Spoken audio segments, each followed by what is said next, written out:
Since the dawn of warfare, soldiers have used the cover of night to conceal their actions. But with the advent of new technologies, the cover of darkness has been stripped away by the electronic eye.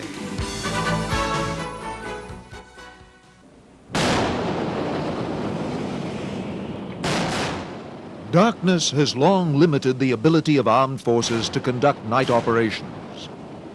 In the past, artificial light such as searchlights or flares could help open the curtain of darkness. Sound detectors were also tried, but these techniques were cumbersome and frequently ineffective. The first technology to open night skies was radar, which was developed shortly before the Second World War. Radar is like an electronic searchlight. A beam of electromagnetic energy is transmitted, and some of the beam reflects back to the antenna, where it is focused and analyzed. Radar does not provide an actual image of the target, but rather an electronic indication of where the target is located.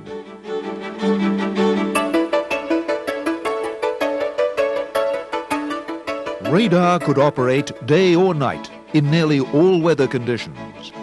Radar's added advantage was that it could see for hundreds of miles, not only opening up night skies, but extending the battlefield in daytime beyond human eyesight. Radars could track bombers otherwise hidden by the dark or by clouds, and could direct anti-aircraft guns with improved accuracy. Radar was a revolution to people. For the first time, something could see beyond where you were, beyond your sight, night or day. You could look out hundreds of miles. It changed the entire face of warfare, especially air warfare, because until then, the real problem was when would you find the airplane coming at you? With radar, you could detect him hundreds of miles away if he's at high altitude. You could prepare to attack him with fighters. Also, at night, radar could see when no one else could. Radar made an enormous difference. Early radars were large and cumbersome, only practical as ground stations or onboard large warships. Ground-based radars were used mainly for air defense. As revolutionary as these radars proved to be, they were even more significant in naval warfare. Radar changed naval warfare in profound ways. First is naval air warfare. If you go back to the 1930s, what you find is that virtually any navy in the world believes that air attacks are unstoppable. The reason they're unstoppable is that the airplanes appear so quickly that it's impossible to launch friendly fighters to stop them. You can't keep the friendly fighters orbiting waiting for an attack because there just isn't enough fuel in the entire world. Once the shipboard people can detect aircraft very far away, then they can launch airplanes, they can marshal airplanes, airplanes can be brought into play. Now, at sea there's something else. The ships are moving in some complicated way. In the past, using lookouts, someone could deduce what was happening. Radar gave a picture of what was happening with no lookouts. The picture was good day or night. If the picture was used properly, a fleet could fight at night in ways that were never conceivable before. Now, that's in addition to other things. Radar is also used to direct gunfire and directed blind. For example, in 1943, the British sink a German battleship called the Scharnhorst. That entire engagement happens at night. No one sees very clearly. It's all done by radar. The German ship is destroyed by radar. The British commander sees what's happening almost completely by radar because it's far beyond visual range. So radar changes what they can do. It makes for a 24-hour day where in some places there would have been a 0-hour day in the north where it's dark all the time in winter. Totally revolutionary. Radars were first mounted in aircraft in World War II, mainly to allow night fighters to find their targets in the dark. These early radar fighters were large, since the complex radars required a second crewman to operate them. Aircraft radar reached maturity in the 1950s as electronic miniaturization permitted improved radars to be mounted in single-seat fighters. Radar gave fighters the ability not only to see the enemy at night, but also to detect them in daytime at ranges far beyond human eyesight. Today, radars are the eyes of nearly every type of fighter aircraft.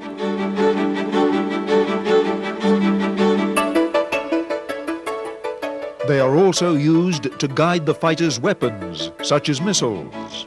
Radars have revolutionized the modern combat aircraft. Radar was a major technological advance, but it worked better in some situations than in others. Radar is best in detecting a target that stands out clearly from its background. Aircraft stand out very clearly from the sky behind them. Ships reflect radar energy much better than the water. During World War II, the environment where radar had the least impact was ground combat. If you go back to World War II, radars are not cheap. They don't exist in unbelievable numbers. Now, in a naval operation, you have relatively few ships. The ships are expensive. Each ship can be fitted with radar, no problems. If you go to a land battle, land warfare is a war of thousands or even hundreds of thousands of tanks and millions of people. And to equip each of those tanks or each small number of people with a radar is prohibitively expensive. Furthermore, if you look at the land itself, you have hills, you have ravines. Radar is not very good at getting past that kind of obstacle. So you find very little interest in radar on land in World War II. A tank silhouetted on the horizon makes a good radar target since it stands out from its background, as we see here on this radar simulation. But a tank under more typical conditions, such as with trees in the background, is a difficult target for radar. The trees reflect the radar almost as well as the tank, so the tank is effectively invisible to radar. Because of the inherent limitations of radar, a new sensor technology was needed to allow armies to fight at night. The Germans did some development work in World War II, but it wasn't really until after that period when a number of nations did start having active infrared night vision equipment, and that did give them the capability to see in night conditions. It did give the tank gunner the ability to engage targets out to a limited range under night conditions. In addition, the commander also had an infrared searchlight, and of course the driver had infrared headlights, so he could see perhaps 60 or 80 meters, but it was really first generation stuff and did in fact have a number of tactical disadvantages. Infrared searchlights projected a beam of light at night invisible to the human eye. This infrared light could be picked up by special sights on the tank called metascopes, which translated the invisible infrared light back into light that could be perceived by normal eyesight. Basically, the hardware itself looked very much like searchlights, both large and small. And the idea was that you just pointed them at the target you were trying to illuminate, and the infrared beam came out, but it came out at a frequency which was not visible to the normal human eye. But it worked very well. If you had an infrared receiver, you could see quite clearly night to turn into day, literally. The disadvantage was that the enemy, if he had an infrared detector, he could see where you were, and you didn't stay around the battlefield very long after that.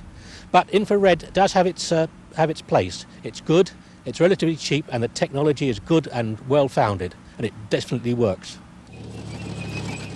Active infrared night fighting systems were used with limited success in the 1973 Mideast War. But a more subtle approach to night vision was needed. Animals which hunt at night, such as owls and cats, have eyes far more sensitive to faint light than human eyes. Very few nights are totally dark. There is light from the moon and light from the stars. Engineers attempted to mimic the sensitive eyes of night predators with a new electronic sensor, the image intensification sight, also called the starlight scope. It works on the principle that the real pitch black, cat in a coal hole type of darkness just does not exist. Even on the darkest night there is some light which can be amplified. That is amplified in the same way as you're using a microphone to amplify sound. You just amplify the amount of light to such an extent is that it becomes visible to a suitable receptor. Starlight scopes collect and focus faint light through a lens. This light passes through an image intensification tube, multiplying each photon of light thousands of times to make the image visible to humans. The idea is you must have these amplifying tubes, as they call them, inside the device, and they just will amplify 2, 3, 4, 5,000 times the amount of light, so that as you look through the lens of your sight, you see as though you're looking at day. They do have certain disadvantages, though, because the amplification, as you amplify sound, you get distortion. so you get visible distortion. So you have to learn to identify what you're looking at. A tank may not look exactly like a tank under normal vision systems, and it has the disadvantage too on many of the earlier types. Say, for instance, a flare went off suddenly, that would be amplified 2,000 or 3,000 times too, so your whole picture would be completely blanked out, and on some of the early systems, and some of the modern ones, you'd actually wreck the amplification circuits. In spite of these technical problems, the new image intensification sights are a big improvement over the old infrared systems. They are entirely passive and so cannot be detected by enemy forces, as had been the older infrared searchlights.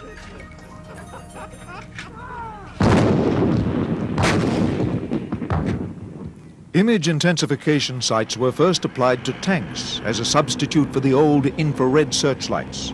They could be used to aim the main gun at night. The driver was given an image intensification periscope which allowed him to drive at night. As the technology improved, image intensification sights became smaller and smaller. They can be fitted on weapons much like a telescopic sight. The most compact versions could even be fitted to a face mask for individual soldiers. These are PVS-7 7 Bravo night vision goggles, and they are a passive night vision device that allows you to see good distances at night. And they particularly pick up light sources, and so useful for observing signals and moving to those. In the desert, navigation is very tough. Right now we're operating in a zero illumination condition, and so everything that we can use to enhance our night capability is good.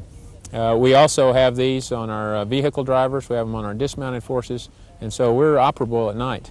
And many times it's much easier to operate at night than it is during the day because of the singular light sources that these things are able to pick out.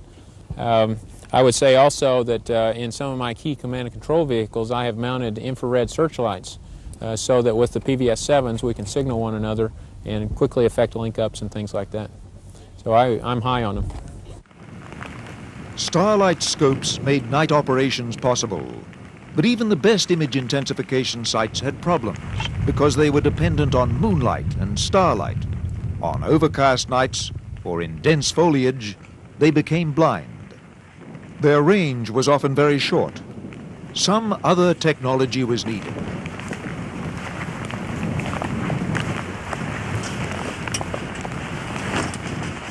What source of energy was out there, even at night, that could be turned into a visual image? Engineers realized that heat could be detected by thermal imagers. What the thermal imager does, it detects heat. Now this means that a target like a tank or a soft-skin vehicle, even if it's been standing for 12 hours or more, the engine will still be relatively warm, and that can be detected by a thermal imager. A tank gun will give off heat, a tank engine will give off heat, so will the suspension, the tracks, all these things can give a thermal image, and they can really show up quite well, not only in dark conditions, in fog, in poor light, in drizzle, as it is at the moment, and it really works extremely well. A thermal imaging system acts like a thermal camera, seeing heat instead of light. Humans are warmer than the natural background and so are easily visible to a thermal imager. Even when not operating, tanks and other vehicles collect heat from the sun during daytime and give off heat at nighttime as they cool, so they can be seen. The temperature from these various objects is different from the natural background, allowing the thermal imager to distinguish one from the other.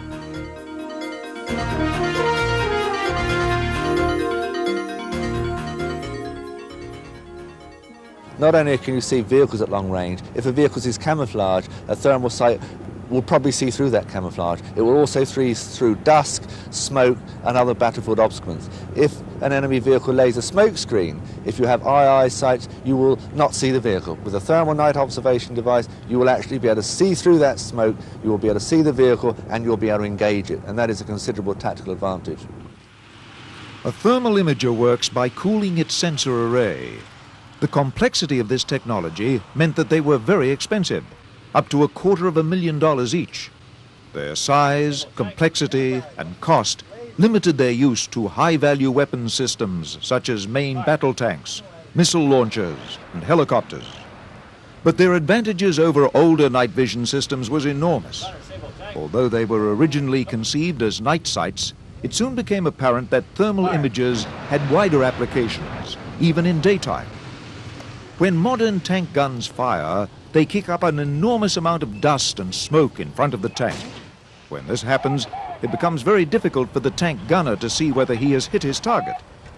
Thermal images can often see through this visual obstruction. The modern battlefield is apt to be a very murky place. There is the problem of dust kicked up by the tanks. There is the smoke of burning vehicles. There is mist and fog. And there is smoke deliberately used by armies to conceal their positions. Thermal images provided a key technological edge, as was so evident in Operation Desert Storm. The thermal sight, when you've trained a gunner and a crew well, they can identify vehicles at quite a range with the thermal sight. It's always been an advantage to us versus other countries' armor capabilities, and we've been very jealous about keeping that. We're very pleased with it. We use it out here very much to train the tank crews at night, and we shoot a complete half of the qualification run is shot at night to ensure that the crews are able to use that. And yes, we did use it. And we were able to hit targets in Iraq, and they really didn't know where it was coming from, and they had no way to see us because their passive night sights just weren't capable of that. Helicopters have become the workhorses of the modern battlefield. Whether used for carrying troops or firing weapons, their mobility and speed make them invaluable. But helicopters are vulnerable to ground fire. Night operations help protect helicopters from enemy fire. As in the case of ground forces, radar was not well suited to Army helicopters due to the same technical problems with ground clutter. In the 1970s, helicopter crews began to use image intensification night sights for night flying. For more demanding missions, something better was needed. Thermal imaging was a natural choice. The AH-64 Apache was the first helicopter fitted with a full thermal imaging sensor package.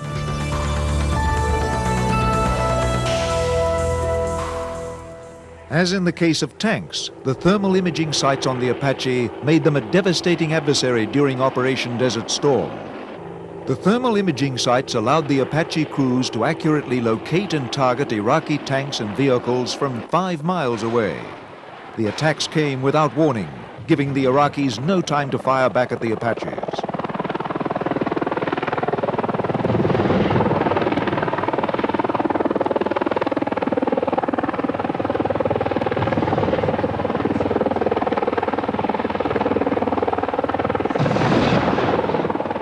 Warplanes continue to use radar as their primary electronic sensor. It still offers better range than electro-optical sights. But for certain types of missions, especially ground attack, thermal imaging supplements radar. The main advantage of the thermal imager is its ability to see fine detail on the ground.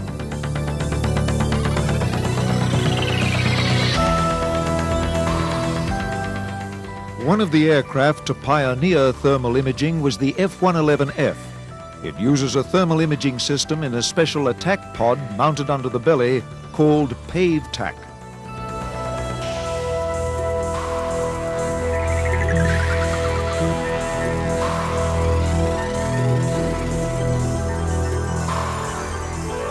The F-15E Strike Eagle carries a compact new thermal imaging system, part of its Lantern Strike package.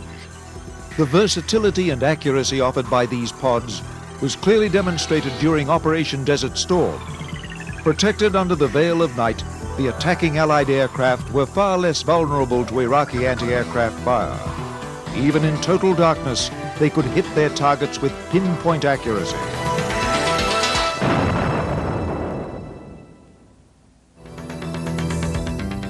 The F-15E Strike Eagle incorporates the latest trends in aircraft electronic sensors.